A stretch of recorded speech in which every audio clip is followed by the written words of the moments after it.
El Banco Central está dando un dato y lo presenta como noticia, como algo positivo que le ocurre al gobierno, que le ocurre al país.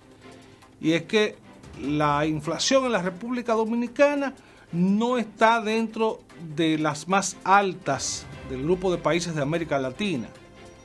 O sea, está más baja que en la mayoría de países del continente. Es la tercera, digamos, de las más bajas del continente.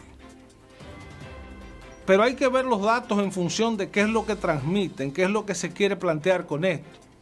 En estos días el ministro de Agricultura, Limber Cruz, decía: la República Dominicana no ha tenido en la pandemia, ni ahora, después de la pandemia y en tiempos de crisis económica e inflacionaria mundial, no ha tenido escasez de alimentos.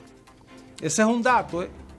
Hay comida en los almacenes, usted sale a comprar víveres y lo encuentra en las esquinas, usted sale a comprar carne y encuentra de todo tipo, usted sale a comprar huevos, sale a comprar algún producto importado y lo encuentra en los anaqueles del supermercado.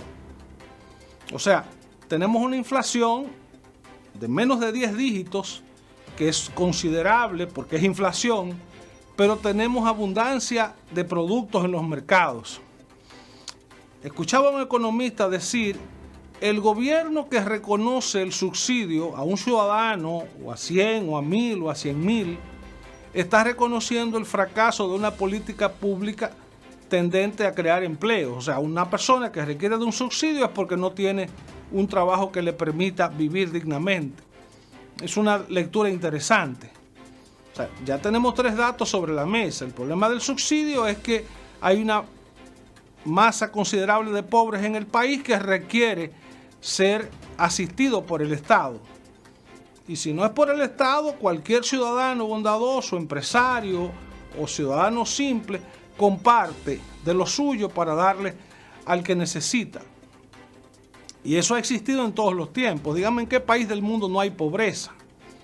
Lo ideal es alcanzar un nivel promedio de clase media, pero no puede haber un pueblo completamente de ricos, porque entonces después ¿quién va a limpiar los calzados? ¿Quién va a recoger la basura? ¿Quién va a servir de cocinera o de niñera? ¿O quién va a servir de obrero en la fábrica? El hecho es que vivimos un momento interesante en el país ante un mundo convulso por problemas de desabastecimiento y de carestía total de los productos. Tenemos más de 6 meses con un gobierno que está subsidiando los combustibles. Y usted puede decir: ¿están caros los combustibles en el país? Sí, es cierto. Pero si usted compara, tenemos un combustible que está por debajo de lo que cuesta un galón de gasolina o de gasoil o de full oil o de gas natural, que es lo que cuesta en Estados Unidos. Y ese es un buen referente, una comparación importante. Tenemos casos de países como Haití, Cuba, Venezuela, donde hay escasez de alimentos. Y eso es un dato para preocuparse. Aquí no tenemos que preocuparnos por escasez de alimentos. Sí hay que preocuparse por carestía, sí hay que preocuparse por niveles importantes de desempleo. Pero el comportamiento que ha tenido la economía dominicana en sentido amplio durante y después de la pandemia es, digamos, goza de un respeto ante la comunidad internacional, ante los organismos financieros internacionales. La República Dominicana, partiendo del buen desempeño en la gestión de la COVID-19, con una población vacunada de los niveles más altos del mundo, con un país que pudo, en base al emprendimiento, en base al asumir riesgos, mantener abiertas las zonas francas, las fábricas, las tiendas, los supermercados, con todo y que el mundo estaba cerrado por la pandemia. Y esto es un análisis quizás exagerado en optimismo. Eso puede pensar usted que está del otro lado, del lado pesimista.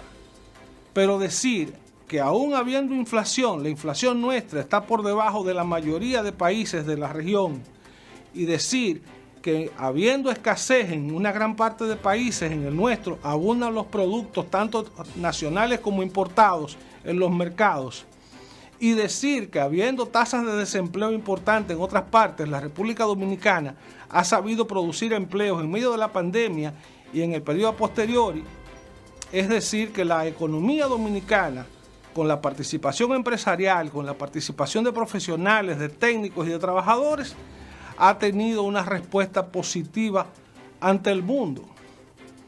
Entonces, todos los días hay noticias negativas de las que tenemos que lamentarnos, pero es bueno saber que somos competitivos de alguna manera. Es bueno saber que los dominicanos servimos para mucho, sobre todo para defendernos, ese instinto de preservación de la vida, del empleo, de la producción, del emprendimiento. Esa es, digamos, la célula que compone el ADN del ser dominicano. Y lo dejo hasta ahí.